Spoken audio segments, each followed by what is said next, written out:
ഹരേ കൃഷ്ണ.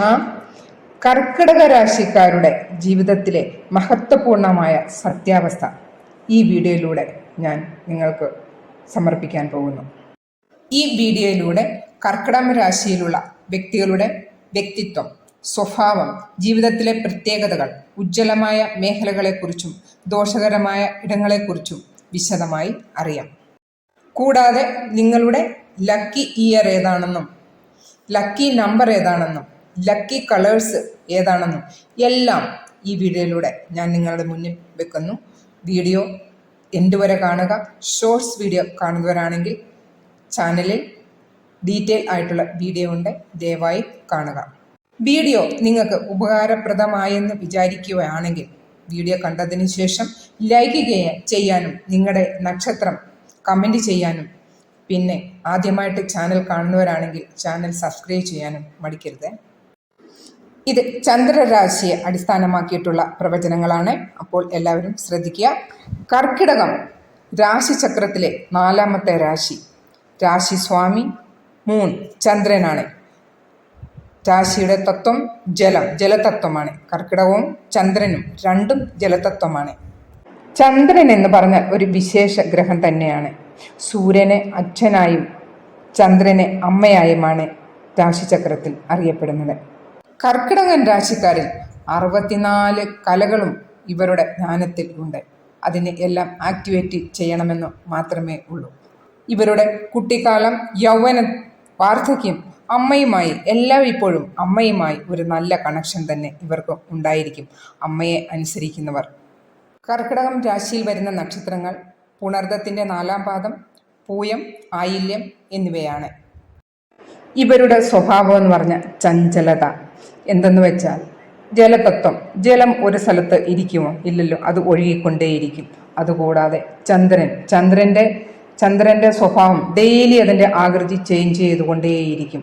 അതുപോലെ തന്നെയാണ് ഇവരുടെ സ്വഭാവം. ഇവരുടെ സ്വഭാവത്തിൽ ചഞ്ചലത എപ്പോഴും നമ്മൾക്ക് കാണാൻ പറ്റും. ഒരു 50 വയസ്സിന് ശേഷമേ ഉള്ളൂ ഒരു നല്ല ഒരു പക്വത ഉള്ള ഒരാളായിട്ട് തീരത്തുള്ളൂ. അതുവരെ ഇവരുടെ മനസ്സ് അങ്ങനെ ഒരു ചഞ്ചലപ്പെട്ട ഒരു മനസ്സായിരിക്കും ഇവർക്ക്. ഇവരുടെ കുട്ടിക്കാലം ആണെങ്കിലും ഒരു സ്ഥലത്ത് ഇരിക്കില്ല. കാര്യങ്ങൾ പറഞ്ഞാൽ അനുസരിക്കത്തില്ല. മൊത്തത്തിൽ പറഞ്ഞാൽ മാതാപിതാക്കൾക്ക് സമാധാനം കൊടുക്കുന്നവർ അല്ല ഇവർ. ഓക്കെ. കർക്കിടക രാശിക്കാർക്ക് ഇവർക്ക് നല്ല സൗന്ദര്യമുള്ളവരായിരിക്കും. പ്രത്യേകിച്ച് ഇവരുടെ കണ്ണുകൾക്ക് പ്രത്യേക ഒരു അഴക് തന്നെ ഇവർക്ക് ഉണ്ട്. ഇവരുടെ മനസ്സിൻ്റെ ചഞ്ചലതകൾ കൊണ്ട് ഇവർ ഓരോ പറ്റാത്ത പണികൾക്കൊക്കെ പോവുകയും അത് ഏറ്റവും ഒടുവിൽ പ്രശ്നങ്ങളായി തീരുകയും ചെയ്യാറുണ്ട്. ഇനി ഇവരുടെ യൗവനം. വളരെ പെട്ടെന്ന് തന്നെ വികാരഭരിതരാകുന്നവർ, കൂടുതൽ ഇമോഷണൽ ആയിട്ടുള്ളവർ, പെട്ടെന്ന് ചെറിയ കാര്യത്തിന് പോലും പ്രശ്നങ്ങൾ അവരുടെ മനസ്സിൽ ഭയങ്കരമായ ഒരു ഫീലിങ്സ്, ഒരു ഇമോഷണൽ കൊണ്ടുവരുന്നവർ. ചെറിയ കാര്യങ്ങൾ പോലും ഇവരുടെ മനസ്സിൽ തട്ടും. പക്ഷേ ഇവർ വളരെ സത്യസന്ധരായിരിക്കും. ഇവരെ ചെറിയ കാര്യങ്ങൾ ഇവർക്ക് കൊടുത്താലും നല്ല പെർഫെക്റ്റായിട്ട് അവരത് ചെയ്തു തീർക്കുകയും ചെയ്യും. പക്ഷേ ഒരു കാര്യമെന്ന് പറഞ്ഞാൽ ചെറിയ പ്രശ്നങ്ങൾ ഉണ്ടാകുമ്പോൾ അത് വളരെ സീരിയസ് ആയി ഇവർ നോക്കിക്കാണും. അതാണ് ഇവരുടെ മനസ്സിൻ്റെ ഒരു കുഴപ്പം. ഇവരുടെ സ്വഭാവം എന്ന് പറഞ്ഞാൽ എപ്പോഴും ഇങ്ങനെ ചേഞ്ച് ചെയ്തേ കൊണ്ടിരിക്കും. ഒരു സ്വഭാവം നമുക്ക് കാണാൻ പറ്റുകയില്ല. ഇവരുടെ മനസ്സാണ് ഇവരെ നിയന്ത്രിക്കുന്നത്. ഇവരല്ല ഇവരെ നിയന്ത്രിക്കുന്നത് ഇവരുടെ മനസ്സ്. എന്നാൽ ഇവരെപ്പോഴും ഭയങ്കര ചിന്താഗതിയാണ്. അപ്പോൾ ഇവരുടെ മനസ്സ് പറയുന്നത് അവർക്ക് ചെയ്യും. അപ്പം മനസ്സൊന്ന് സങ്കടപ്പെട്ട ഇവരും അങ്ങനെ ഇരിക്കും. അങ്ങനെ നമ്മൾ ഒരിക്കലും മനസ്സിന് അടിമയാകരുത്. അതാണ് ഇവർക്ക് ഏറ്റവും പറ്റിയ ഒരു തെറ്റ് വരുന്നത്. അപ്പോൾ ഇതൊക്കെ മനസ്സിലാക്കി, നിങ്ങൾക്ക് ഇങ്ങനെയുള്ള കാര്യങ്ങളൊക്കെ മനസ്സിലാക്കി നിങ്ങൾക്ക് അറിയാമെങ്കിൽ അതനുസരിച്ച് നിങ്ങൾ പ്രവർത്തിക്കുന്നത് കൊണ്ട് നിങ്ങൾക്ക് നല്ല വിജയം കൊണ്ടുവരാൻ പറ്റും. കർക്കിടകത്തിൽ ജനിച്ചാലും പൂയം നക്ഷത്രക്കാർക്ക് കുറച്ചും കൂടെ കൂടുതൽ ഒരു കഷ്ടതകൾ അനുഭവിക്കേണ്ടി വരും. അവർ നല്ല ഉയർന്ന സാമ്പത്തിക ഉയർച്ചയുള്ള വീട്ടിൽ ജനിച്ചെങ്കിൽ പോലും ഇവർക്ക് ഭയങ്കര ഒരു കഷ്ടതകൾ അനുഭവിക്കേണ്ട കാര്യം. ഇവരുടെ ഓൾ ലൈഫ് കുറച്ച് സ്ട്രഗിളായിട്ട് ഉള്ളതായിരിക്കും. പക്ഷേ പുണർദക്കാർക്കും ആയില്യംകാർക്കും അത്ര ഇല്ല. പക്ഷേ ഇവർക്ക് 50-50 എന്നാൽ ഇവരുടെ മനസ്സിൻ്റെ കാരണം കൊണ്ട് തന്നെയാണ് ഇവർ അനുഭവിക്കുന്ന ഓരോ പ്രശ്നങ്ങളും, അല്ലാതെ വേറൊരാൾ കൊണ്ടുവരുന്നതല്ല. ഇവർ തന്നെ ഇവരുടെ മനസ്സിൻ്റെ ചഞ്ചലതകൾ കൊണ്ട് ഉണ്ടാകുന്ന പ്രശ്നങ്ങളാണ്. പക്ഷേ എങ്കിലും ആയില്യം നാളുകാർക്കും പുണർതം നാളുകാർക്കും അത്രയും ഒരു കഷ്ടം ഇല്ല പൂയം നക്ഷത്രത്തെ അപേക്ഷിച്ച്. ഇവരുടെ എല്ലാത്തിൻ്റെ ഒരു കുറ്റം എന്ന് പറഞ്ഞാൽ ഓവർ തിങ്കിങ്. എപ്പോഴും അങ്ങ് ചിന്തിച്ചു കൂട്ടും. ചെയ്യാൻ പറ്റാത്ത കാര്യം പോലും അങ്ങ് ഭയങ്കരമായിട്ടുള്ള ഓരോ സ്വപ്ന വീടൊക്കെ അങ്ങ് വെച്ചു കൂട്ടും. പക്ഷെ അതിനു വേണ്ടി അത്രയും പ്രവർത്തിക്കത്തില്ല. പക്ഷേ എല്ലാം ഒരു ഷോർട്ട് കട്ട് വഴി വേണമെന്നുള്ള ഒരു സ്വഭാവമാണ് ഇവർക്ക്. പക്ഷേ ഷോർട്ട് കട്ട് വഴി ഇവർക്ക് പൈസ ഒരിക്കലും ഉണ്ടാക്കാൻ പറ്റത്തില്ല. നിങ്ങളുടെ ഹാർഡ് വർക്കിലൂടെ മാത്രമേ നിങ്ങൾക്ക് ഉണ്ടാക്കാൻ പറ്റുകയുള്ളൂ.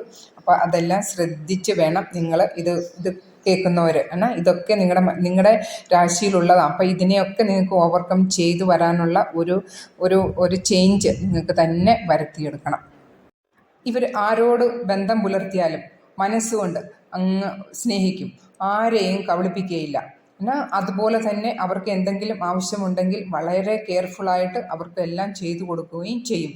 ജാതകത്തിൽ ചൊവ്വയും ചന്ദ്രനും ശുഭസ്ഥിതിയിലാണെങ്കിൽ ഇവർ വളരെ ബുദ്ധിയുള്ളവരും ധൈര്യത, അതുപോലെ തന്നെ കൽപ്പനാശക്തി വളരെ കൂടുതലുള്ളവരും, ഓർമ്മശക്തി, പരിതസ്ഥിതി അനുസരിച്ച് പ്രവർത്തിക്കുന്നവർ, എവിടെ പോയാലും അവിടെ ആളായിത്തീരും. അവരുടെ കാര്യം എങ്ങനെയൊക്കെ അവർ സാധിച്ച് എടുക്കുന്നവരായിരിക്കും ഇവർ. സ്വന്തം കുടുംബത്തിന് വളരെയധികം പ്രാധാന്യം ഇവർ കൊടുക്കുന്നു. മറ്റുള്ളവർക്ക് വേണ്ടി മോട്ടിവേഷനായിട്ടുള്ള മാർഗനിർദ്ദേശമായിട്ടുള്ള കാര്യങ്ങൾ പറഞ്ഞു കൊടുക്കുന്നവരായിരിക്കും ഇവർ. പക്ഷേ ഇവരുടെ ജീവിതത്തിൽ ഇവർ അത്രയും ശ്രദ്ധിക്കുകയില്ല, അത്രയും അവർ അപ്ലൈ ചെയ്യത്തില്ല. പക്ഷെ മറ്റുള്ളവർക്ക് വേണ്ടി ഇവർ നല്ല കാര്യങ്ങൾ പറഞ്ഞു കൊടുക്കുന്നതിനും സഹായിക്കുന്നതിനും ഒക്കെ ഇവർ നല്ല ഒരു സ്വഭാവക്കാരാണ്. ഇവരുടെ ജീവിതത്തിൽ എന്തെങ്കിലും കാര്യം നടക്കാതെ പോയാൽ ഇവരുടെ മനസ്സിനനുസരിച്ചുള്ള എന്തെങ്കിലും കാര്യം നടക്കാതെ അത് പരാജയത്തിൽ പോവുകയാണെങ്കിൽ ഇവർക്ക് ഭയങ്കരമായ അങ്ങ് നിരാശയായിരിക്കും വരുന്നത്. അങ്ങ് നിരാശ കൊണ്ട് ഇവർ പലപ്പോഴും ആത്മഹത്യ ചെയ്യുവാൻ പോലും മനസ്സിൽ ചിന്തകൾ വരുന്ന ആളുകളാണ് ഇവർ. മറ്റുള്ളവർക്ക് എന്തെങ്കിലും വാഗ്ദാനം ഇവർ ചെയ്തിട്ടുണ്ടെങ്കിൽ ഇവർക്ക് സ്വയം എന്തെല്ലാം കഷ്ടപ്പാടുകൾ വന്നാലും അതിൻ്റെ പിന്നിൽ അവർക്ക് വാഗ്ദാനം ചെയ്തത് അവർ 100% ചെയ്തു കൊടുക്കാൻ അവർ പ്രയത്നം ചെയ്യുന്നവരാണ്. ഇവരുടെ ഗോൾഡൻ ടൈം എപ്പോഴാണ് അവരുടെ ഒരു ടേണിംഗ് പോയിന്റ് വരുന്നത് പറഞ്ഞാൽ 25 വയസ്സ് കഴിഞ്ഞ് 26ാമത്തെ വയസ്സിൽ 25നും 26നും ഇടയ്ക്കുള്ള ആ സമയത്ത് ഇവരുടെ ലൈഫിൻ്റെ ഒരു ടേണിംഗ് പോയിന്റ് തന്നെയായിരിക്കും. ഇവരുടെ സാമ്പത്തികം എങ്ങനെയെന്ന് നോക്കാം. സാമ്പത്തികം ഇവർക്ക് നല്ല വരുമാനം ഇവർക്ക് വരും. പക്ഷേ ഇഷ്ടമുള്ളവർക്ക് വേണ്ടി പോക്കറ്റ് തന്നെ കാലിയാക്കുന്ന ഒരു സ്വഭാവം. പിന്നെ സേവിങ്സ് ചെയ്യുന്നതിനുള്ള ഒരു അത്രയൊരു മനസ്സ് വരില്ല. അപ്പോൾ ഇതൊക്കെ കൊണ്ട് മനസ്സിലാക്കി നിങ്ങൾ സേവിങ്സ് തീർച്ചയായും ചെയ്യുക. പിന്നെ ഷോർട്ട് കട്ടിലൂടെ പൈസ ഉണ്ടാക്കാനുള്ള ഒരു സ്വഭാവം ഇവരുടെ ഒരു ആഗ്രഹം ഇവരുടെ മനസ്സിൽ എപ്പോഴും കാണും, ഇല്ലേ? ഉണ്ടെങ്കിൽ പറയണം കേട്ടോ. എന്തെങ്കിലും ഇല്ലാത്ത കാര്യങ്ങളുണ്ടെങ്കിൽ നിങ്ങൾ എല്ലാവരും കമൻറ്റ് ചെയ്യുക. ഞാനും ഇത് ഒത്തിരി റിസർച്ച് ചെയ്തതിന് ശേഷമാണ് വീഡിയോ ഉണ്ടാക്കുന്നത്. അപ്പോൾ നിങ്ങളുടെ സത്യമാണെങ്കിൽ സത്യം പറയാം, സത്യസന്ധമായി കമൻ്റ് ഇടണം കേട്ടോ. എത്രയൊക്കെ മനസ്സിൽ ചഞ്ചലത ഉണ്ടെങ്കിലും ഇവരുടെ ജോലി എന്ത് ജോലി കിട്ടിയാലും അത് നല്ല രീതിയിൽ തന്നെ വളരെ കോൺഫിഡൻറ്റോടു കൂടി തന്നെ ആ ജോലി ചെയ്ത് തീർക്കുന്നവരായിരിക്കും ഇവർ.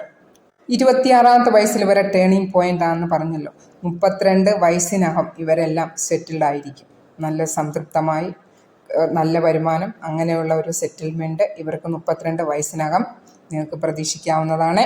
ഇനി ദാമ്പത്യം, നിങ്ങളുടെ ലവ് റിലേഷൻ, നിങ്ങൾക്ക് ലവ് മാരേജ് തന്നെയാണ് പറഞ്ഞിരിക്കുന്നത്. പക്ഷേ ലവ് ചെയ്താലും അത് പെട്ടെന്നൊന്നും ഒരു പെണ്ണിനെ കണ്ട് പെട്ടെന്ന് ലവായി പെട്ടെന്ന് അങ്ങനെയൊന്നുമില്ല. ആ പെണ്ണിനെ മനസ്സിലാക്കിയതിന് ശേഷം, പെണ്ണിനെ ആണിനെ ഒക്കെ രണ്ടുപേർക്കും അത് അപ്ലൈ ചെയ്യാവുന്നതാണ്. അപ്പോൾ അവർ മനസ്സിലാക്കിയതിന് ശേഷം മാത്രമേ വിവാഹം ചെയ്യുകയുള്ളൂ. അപ്പോൾ വിവാഹം ചെയ്യുന്നവർ അവർ അങ്ങോട്ടും നല്ല പങ്കാളിയെ നല്ലതായി ശ്രദ്ധിച്ച് അവരുടെ എല്ലാം ബന്ധങ്ങൾ നല്ല രീതിയിൽ മുന്നോട്ട് പോകാൻ അവർ വളരെ ശ്രദ്ധിക്കുന്നതായിരിക്കും. അവർക്ക് സ്വയം കഷ്ടതകൾ വന്നാലും അവരുടെ പങ്കാളിയെ അവർ വിഷമിപ്പിക്കാതെ അവരുടെ ഉത്തരവാദിത്യം അവർ പാലിക്കുന്നവർ ആയിരിക്കും. നിങ്ങളുടെ ജീവിതത്തിൽ നല്ല ഒരു സ്റ്റെബിലിറ്റി, അടിത്തറ വേണമെങ്കിൽ അത് നിങ്ങൾ ജലസാന്നിധ്യമുള്ള സ്ഥലത്ത് നിങ്ങളുടെ വീട് വയ്ക്കുക. അതുപോലെ തന്നെ ഓഫീസ്, നിങ്ങളുടെ ബിസിനസ് കാര്യങ്ങൾ ഒക്കെ ജലം, ഇപ്പം നദികളും ഒക്കെയുള്ള അതിൻ്റെ അടുത്ത് ഉണ്ടെങ്കിൽ അതിന് നല്ലൊരു ഗുണമായിരിക്കും നിങ്ങൾക്ക് കിട്ടാൻ പോകുന്നത്. വളരെ നല്ല ഉയർച്ച കിട്ടാനുള്ള സാധ്യത അവിടെയാണ് ഉള്ളത്. അപ്പോൾ 25-നും 26-നും ശേഷം സാമ്പത്തികം, ഉദ്യോഗം എല്ലാത്തിനും നല്ല ഒരു ഗ്രോത്ത്, നല്ലൊരു വളർച്ച തന്നെ ഉണ്ടാവും. പറഞ്ഞല്ലോ, 34 വയസ്സിന് ശേഷം സേവിങ്സ് എല്ലാം നിങ്ങൾക്ക് ശരിയാവും. പക്ഷേ ഈ ജലതത്വം കർക്കിടക രാശിയും ജലതത്വം, അപ്പോൾ സ്വാമിയും ജലതത്വം ഉള്ളത് കൊണ്ട് നിങ്ങൾ ജലത്തിൻ്റെ സാന്നിധ്യമുള്ള അടുത്ത് ഇതൊക്കെ ചെയ്യുവാൻ നോക്കുക. അതുപോലെ തന്നെ വെള്ളം റിലേറ്റഡുള്ള നിങ്ങൾക്ക് ബിസിനസ്സൊക്കെ ചെയ്യാം. പാല് അങ്ങനെയൊക്കെയുള്ള കാര്യങ്ങൾ ബിസിനസ്സിന് നല്ല ഉയർച്ച കിട്ടും. പിന്നെ വെള്ളം വേസ്റ്റ് ചെയ്യാതിരിക്കുക, പാല് വേസ്റ്റ് ചെയ്യാതിരിക്കുക. പിന്നെ നിങ്ങളുടെ ലക്കി ഡേ എന്ന് പറയുന്നത് തിങ്കളാഴ്ചയാണ്. എന്നു വെച്ചാൽ നിങ്ങളുടെ ഗ്രഹത്തിൻ്റെ സ്വാമി ശിവനാണ്. ഓക്കെ, ശിവ ഭഗവാനാണ്. അപ്പോൾ ശിവനെ നിങ്ങൾ ആരാധിക്കുക. അപ്പോൾ മൺഡേ നിങ്ങളുടെ ലക്കി ഡേ ആണ്. അപ്പോൾ നിങ്ങൾക്ക് ലക്കി കളേഴ്സ് എന്ന് പറയുന്നത് ലൈറ്റ് ഗ്രീന്, പിന്നെ ലൈറ്റ് യെല്ലോ. ഇത് കൂടുതൽ നിങ്ങൾ യൂസ് ചെയ്യുക. അത് നിങ്ങൾക്ക് സപ്പോർട്ട് ചെയ്യും. അതുപോലെ തന്നെ നിങ്ങളുടെ ലക്കി നമ്പേഴ്സ് ഡേ എന്ന് പറയുന്നത് 1, 3, 5, 9 ഈ നമ്പേഴ്സാണ്. 1, 3, 5, 9. നിങ്ങൾക്ക് അനുയോജ്യമായ ജോലി പ്രൊഫഷൻ ഏതൊക്കെയാണെന്ന് പറഞ്ഞാൽ കൗൺസിലിംഗ് ഏറ്റവും നല്ലതായിരിക്കും കേട്ടോ. അപ്പോൾ മൂവി ഇൻഡസ്ട്രിയിലെ സൈക്കാട്രി, തെറാപ്പിസ്റ്റുകളൊക്കെ, ബിസിനസ് അത് വെള്ളം റിലേറ്റഡ്, വെള്ളത്തിൻ്റെ ബോട്ടിൽ, ബിസ്ലറി വാട്ടർ, പിന്നെ പാലിൻ്റെ ബിസിനസ്, അതൊക്കെ നല്ലതായിട്ട് നടക്കുന്നതാണ്. അപ്പം marine engineering, writing, communication, motivation, ഇതൊക്കെ നിങ്ങൾക്ക് ഏറ്റവും അനുയോജ്യമായ ജോലികളാണ്. അപ്പം നിങ്ങളുടെ ആരോഗ്യം എങ്ങനെയിരിക്കും? നിങ്ങൾക്ക് ജലദോഷം പെട്ടെന്ന് വരുന്നതിന്, ജലദോഷം, ചുമ, പനി അപ്പോൾ അതൊക്കെ പെട്ടെന്ന് വരുന്നതിനുള്ള ഒരു സാധ്യതയാണ്. അലർജി നിങ്ങളെ എപ്പോഴും നിങ്ങളുടെ ഓൾ ലൈഫ് നിങ്ങളെ അലട്ടിക്കൊണ്ടിരിക്കും. ഉദര സംബന്ധിച്ച രോഗങ്ങൾ വരാൻ സാധ്യതകളുണ്ട്. അപ്പോൾ നിങ്ങൾക്ക് ചെയ്യേണ്ടത്, നിങ്ങളുടെ മൂൺ രാശിയാണല്ലോ, വെള്ളത്തിൻ്റെ ജലതത്വമുള്ള രാശിയാണ്. നിങ്ങൾക്ക് വെള്ളം നല്ലതുപോലെ കുടിക്കണം. അതുപോലെ തന്നെ പുറത്തെ ആഹാരം നിങ്ങൾക്ക് പാടില്ല, ഹെൽത്തി ഫുഡ് തന്നെ കഴിക്കുക. പിന്നെ ആൽക്കഹോള്, സ്മോക്കിങ് തീർത്താലേ പറ്റൂ. നിങ്ങൾക്ക് അത് ഒരിക്കലും യൂസ് ചെയ്യാൻ പാടുള്ളതല്ല. അപ്പോൾ ഇങ്ങനെല്ലാം നിങ്ങൾ ചെയ്ത് നോക്കുക. നിങ്ങളുടെ ഭാഗ്യ വർഷങ്ങൾ 24 മുതൽ തുടങ്ങി 24, 25, 28, 32, 36, 40. അപ്പോൾ ഈ വർഷങ്ങൾ നിങ്ങൾക്ക് വളരെ ഇമ്പോർട്ടൻ്റ് ആയിട്ടുള്ള വർഷങ്ങളായിരിക്കും. അപ്പോൾ നിങ്ങൾക്ക് ചെയ്യാൻ പാടില്ലാത്ത കാര്യങ്ങൾ, ഓവർ തിങ്കിങ് പാടുള്ളതല്ല. ആരെയും പെട്ടെന്ന് നിങ്ങൾക്ക് വിശ്വസിക്കരുത്. അവരെ മനസ്സിലാക്കിയതിന് ശേഷം മാത്രം വിശ്വസിക്കുക. പിന്നെ മറ്റുള്ളവർക്ക് ഉപദേശം കൊടുക്കുന്നത് ഏറ്റവും നല്ലത്. പക്ഷേ ആ ഉപദേശങ്ങളൊക്കെ നിങ്ങളുടെ ലൈഫിലും നിങ്ങൾ അപ്ലൈ ചെയ്യുക. പിന്നെ വരുമാനം അനുസരിച്ച് നിങ്ങൾക്ക് സേവിങ്സ് നിങ്ങൾക്ക് ചെയ്യണം. അത് തീർച്ചയായിട്ടും നിങ്ങൾക്ക് ചെയ്യേണ്ടതാണ്. നിങ്ങളുടെ കാര്യങ്ങളൂടെ നോക്കിക്കൊണ്ട് വേണം ബാക്കിയുള്ളവരെ നിങ്ങൾ സഹായിക്കാൻ പോകാൻ. അപ്പോൾ ചില സമയങ്ങളിൽ നിങ്ങൾക്ക് ഓവർ തിങ്കിങ്ങും ഇതൊക്കെ ആയിക്കൊണ്ട് നിങ്ങൾക്ക് പെട്ടെന്നുള്ള കാര്യങ്ങൾ നിങ്ങൾക്കൊരു ഡിസിഷൻ എടുക്കുവാനുള്ള ഒരു പ്രശ്നങ്ങൾ വരാൻ സാധ്യതയുണ്ട്. അപ്പോൾ നിങ്ങൾക്ക് ഞാനൊരു സ്വിച്ച് വേർഡ് പറഞ്ഞുതരാം. Adjust, ADJUST, adjust. ഇത് 45 പ്രാവശ്യമോ 108 പ്രാവശ്യമോ അപ്പോൾ ജപിക്കുക. അപ്പോൾ ഇത് ജപിക്കുന്നത് കൊണ്ട്, ഇതിങ്ങനെ പറയുന്നത് കൊണ്ട് നിങ്ങൾക്ക് ഒരു ഡിസിഷൻ മേക്കിംഗ് ഏത് നല്ലതാണെന്ന് പെട്ടെന്ന് മനസ്സിൽ വരുന്നതിനുള്ള ഒരു സാധ്യതയുണ്ട്. അതുകൊണ്ടാണ് ഈ switch word. Okay, switch word എപ്പോഴും നിങ്ങൾക്ക് സഹായം ആയിരിക്കും. ഓക്കെ, എപ്പോഴും സഹായം ചെയ്യും, എപ്പോഴും സപ്പോർട്ട് ചെയ്യുന്നതായിരിക്കും. അപ്പോൾ കാര്യങ്ങളിലെല്ലാം ഏറെക്കുറെ എല്ലാം ഞാൻ പറഞ്ഞു കഴിഞ്ഞു. അപ്പോൾ ഇനി എന്തെങ്കിലും വിട്ടുപോയിട്ടുണ്ടോ എന്ന് അറിഞ്ഞുകൂടാ. പക്ഷേ ഞാനെല്ലാം നോക്കിക്കണ്ടാണ് ചെയ്തത്. അപ്പോൾ എല്ലാവർക്കും ഇത് എങ്ങനെ നിങ്ങൾക്ക് ഇഷ്ടപ്പെട്ടോ വീഡിയോ? ഇവർക്ക് പിന്നെ ശത്രുക്കൾ ആരും കാണത്തില്ല, എല്ലാവരും മിത്രങ്ങൾ തന്നെ. പിന്നെയും നിങ്ങളുടെ മിത്രരാശി എന്ന് പറയുന്നത് വൃശ്ചികം, മീനം, ഈ 2 രാശികൾ നിങ്ങളുടെ മിത്രരാശിയും. ശത്രുരാശി എന്ന് പറയുന്നത് കന്നി, മിഥുനം, കുംഭം. ഇത് നിങ്ങളുടെ ശത്രുരാശിയുമാണ്. അപ്പോൾ ശത്രുക്കൾ എന്ന് പറഞ്ഞാൽ അങ്ങനെയൊന്നും അവരെ ഒഴിവാക്കേണ്ട കാര്യമൊന്നുമില്ല. ഞാൻ പറഞ്ഞതേ ഉള്ള കെയർഫുള്ളായിട്ടിരിക്കുക. അല്ലെങ്കിലും നിങ്ങളുടെ സ്വന്തം കാര്യം കൂടുതൽ ചെയ്യുക. പരോപകാരം ചെയ്യണം, എങ്കിലും നിങ്ങളുടെ സ്വന്തം കാര്യം ചെയ്യുക. ഓക്കെ. വീഡിയോ ഇത്രമേ ഉള്ളൂ. അപ്പോൾ ഞാൻ ആത്മാർത്ഥമായിട്ട് വീഡിയോ ഉണ്ടാക്കിയതാണ്. നിങ്ങളും അതുപോലെ ആത്മാർത്ഥമായിട്ട് നിങ്ങളുടെ കമൻറ്റുകൾ അറിയിക്കുക, എത്ര പെർസെൻറ്റേജ് കറക്റ്റാണെന്നുള്ള കാര്യം.